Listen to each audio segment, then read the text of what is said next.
Toto dievča si pamätá na telefónne číslo svojho manžela z minulého života. Malá Susan sa narodila v Libanone a už od svojich 2 rokov tvrdila svojim rodičom, že sa nevolá Susan, ale Hanan. Neustále sa hrala, že niekomu telefonuje a vždycky pritom hovorila slova Ahoj Leila. Keď malo dievča 4 roky, rozprávala o tom, že jedna z jej dcér sa volá Leila a mala manžela Faravka.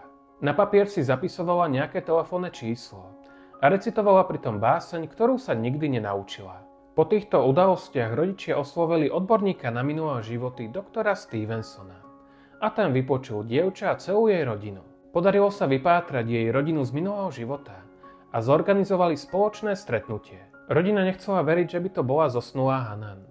Až do chvíle, pokiaľ Susan rozpoznala na fotografii 10 členov ich rodiny. Zistili aj to, že telefónne číslo, ktoré dievča zapisovalo, až na 2 čísla na konci, patrilo skutočne manželovi z minulého života.